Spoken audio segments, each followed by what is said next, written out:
하나님 말씀은 시편 57편 9절에서 11절의 말씀입니다. 우리가 지난주에 이미 살펴본 말씀인데 한 번 더 보시겠습니다.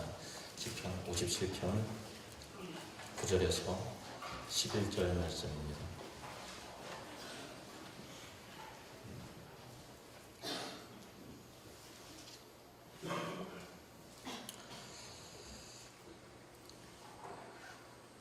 함께 읽겠습니다. 주여, 내가 만민 중에서 주께 감사하오며 온 나라 중에서 주를 찬송하리이다. 무릇 주의 인자는 커서 하늘에 미치고 주의 진리는 궁창에 일어나이다. 하나님의 주는 하늘 위에 높이 들리시며 주의 영광이 온 세계 위에 높아지기를 원하나이다. 아멘. 기도합니다. 하나님, 주의 말씀의 진리가 우리에게 잘 전달이 되게 해주옵소서. 예수님의 이름으로 기도드립니다. 지난주에 이어서 똑같이 같은 본문인데요.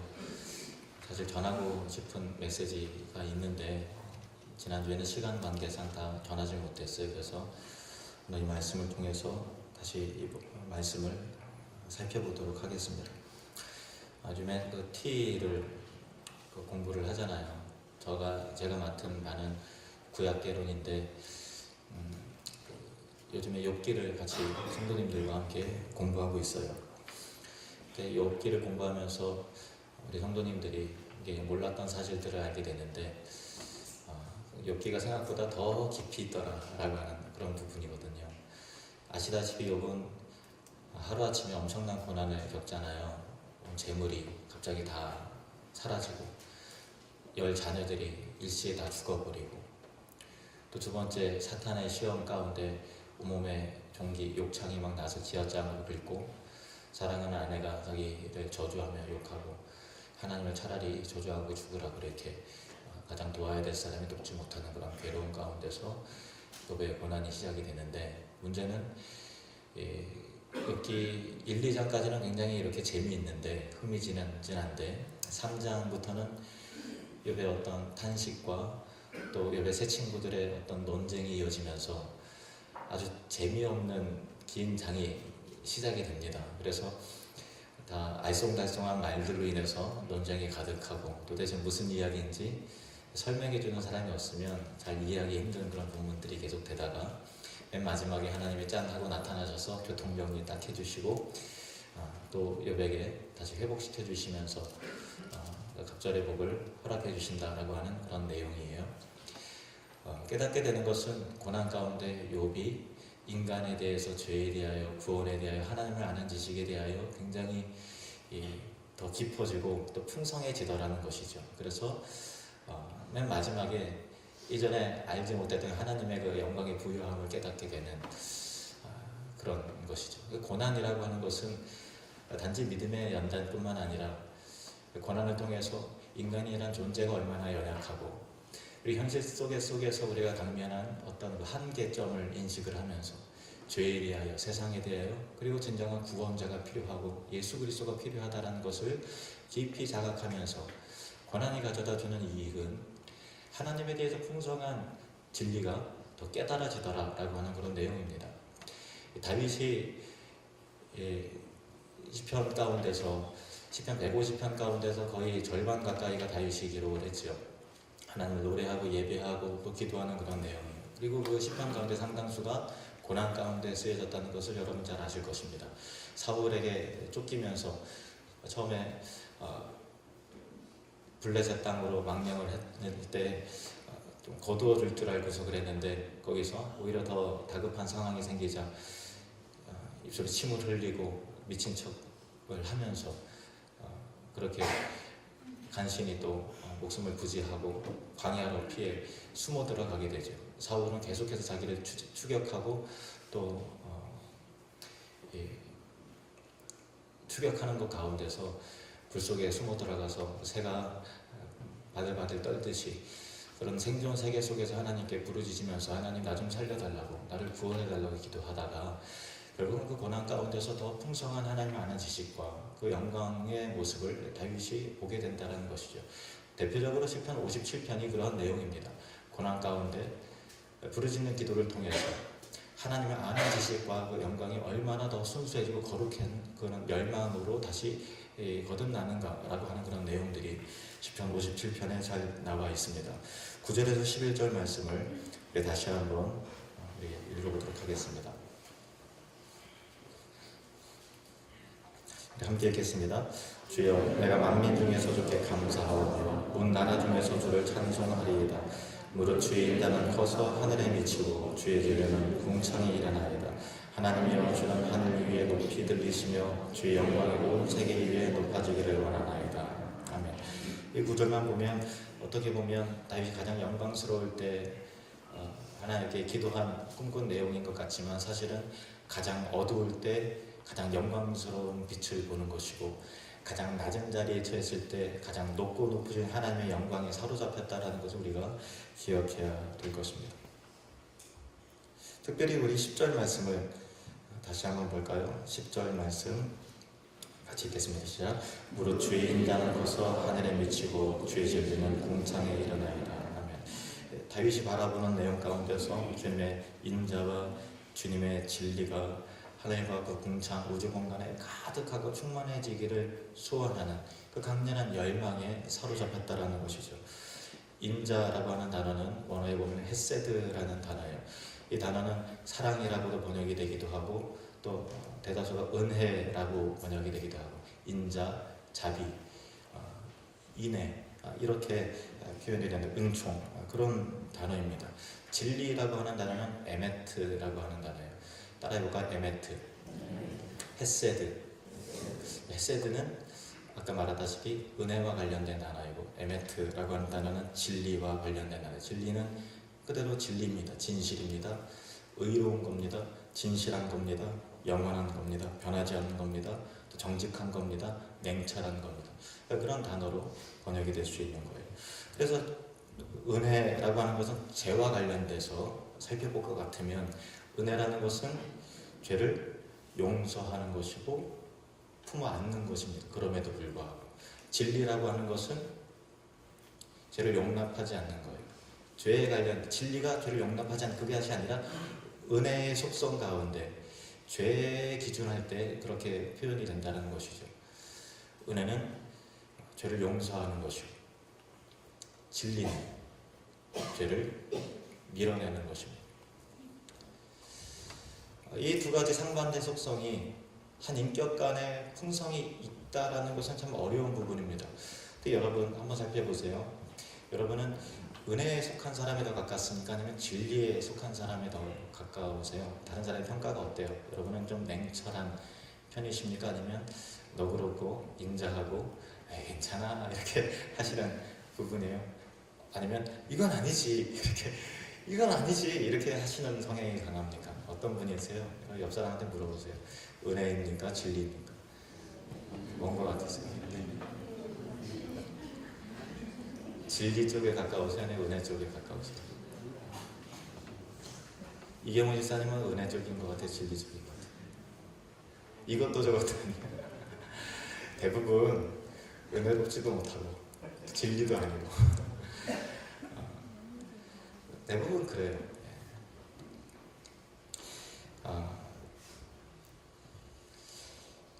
우리가 시편 69편 13절 한번 볼까요? 시편 69편 13절 말씀. 여호와여 나를 반기시는 때에 내가 주께 기도하오니 하나님이여 많은 인자와 구원의 진리로 내게 응답하소서.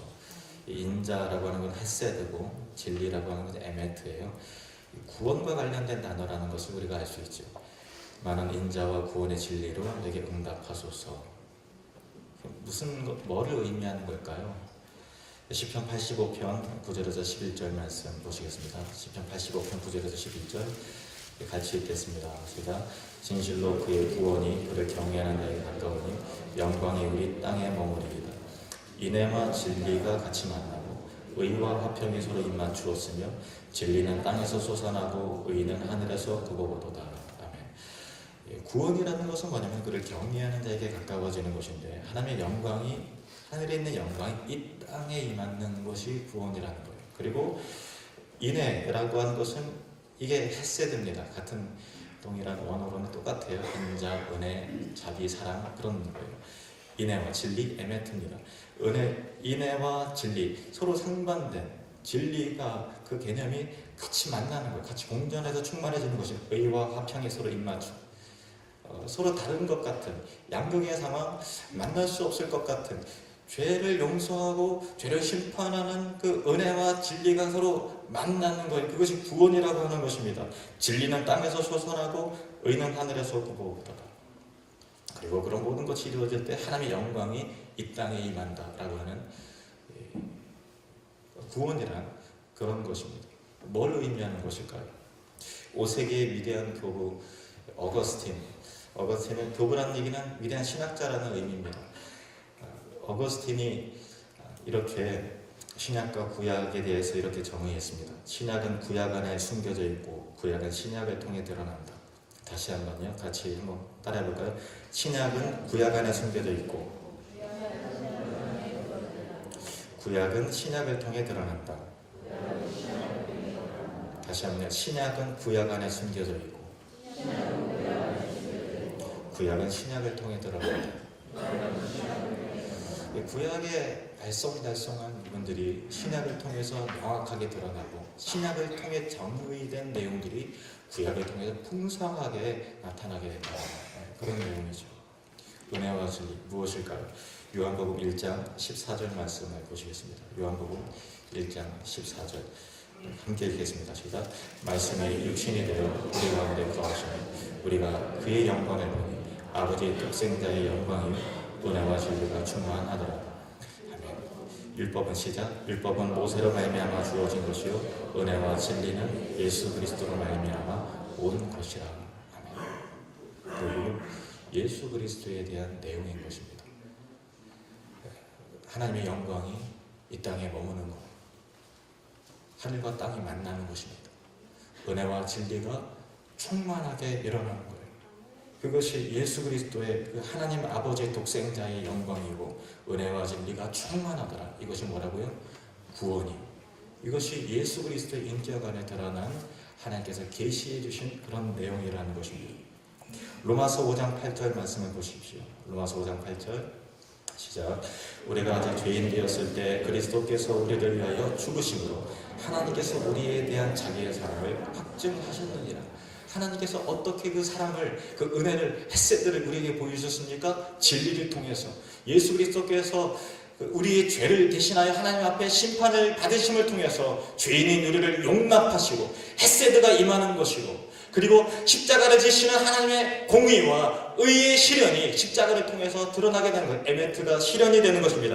은혜와 진리가 예수 그리스도 안에서, 그 십자가 안에서 충만하게 드러나게 된다는 것입니다. 우리를 포기하지 않는 하나님의 그 완전한 그 헤세드의 사랑과 영원히 꺾이지 않는 하나님의 공의로우심과 그 진리가 예수 그리스도 안에서 강하게 드러나게 되는 것을 우리는 구원이라고 그렇게 일컫는 것이죠. 그것이 복음인 것입니다. 하나님은 공의로우신 분이세요. 거룩하신 분이세요. 진리로 충만하십니다. 죄를 반드시 심판하셔야 됩니다. 그래서 죄인은 우리를 벌하지 않으시고 예수 그리스도에게 우리의 죄를 다 옮기셔서 하나님의 진리와 공의로 그를 심판하셔서 멸하시고 십자가에 죽게 하시고 그를 믿는 자마다 영생을 얻게 하시는 하나님의 놀라운 헤세드가 복음 안에 드러나게 된다는 것이죠. 은혜와 진리가 예수 그리스도 안에서 드러나는 것입니다. 이사야 선지자는 예수님이 오시기 700년 전의 사람이었습니다. 그가 예언합니다. 이사야 53장 5절에서 11절 말씀. 그가 찔림은 우리의 허물 때문이요 그가 상함은 우리의 죄악 때문이요 그가 징계를 받음으로 우리는 평화를 누리고 그가 채찍에 맞음으로 우리는 나음을 받았도다. 우리는 다 양 같아서 그릇 행하여 각기 제 길로 갔거늘 여호와께서는 우리 모두의 죄악을 그에게 담당시키셨도다. 그가 곤욕을 당하여 괴로울 때에도 입을 열지 아니하였으며 이것이 은혜와 진리의 실현인 것이죠.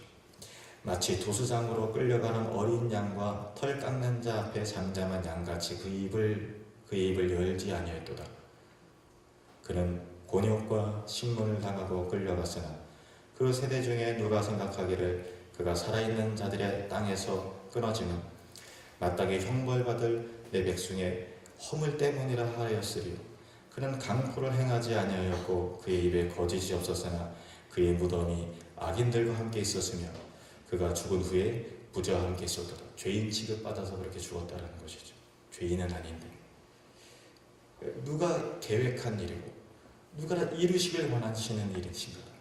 10절 말씀, 여호와께서 그에게 상함을 받게 하시기를 원하사 질고를 당하게 하셨은즉 그의 영혼을 속건 제물로 드리게 이르면 그의 씨를 보게 되며 그의 날은 길 것이요 또 그의 손으로 여호와께서 기뻐하시는 뜻을 성취하리로다.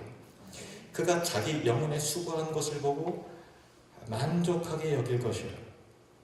나의 의로운 종이 자기 지식으로, 예수님의 아이디어라는 거예요. 내가 그리 하겠습니다라는 거예요.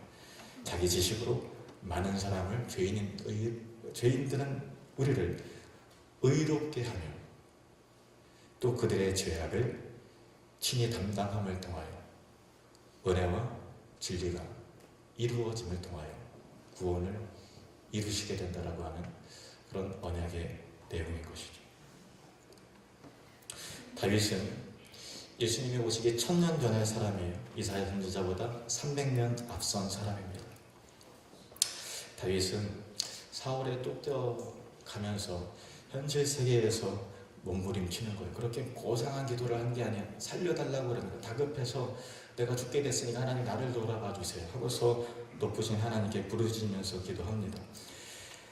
굴 속에 들어가서 자기 현실적인 아픔과 괴로움을 하나님께 토로하고 있습니다. 그런데 하나님께서 다윗에게 이루시는 것은 단지 그 문제 해결이 아니에요. 그의 기도가 지금 현실보다도 훨씬 더 광대하고 우주적인 구원의 비전을 바라보게 하시는 거예요. 예수 그리스도를 통한 만물의 회복과 하나님의 영광을 소망하게 되는 것입니다.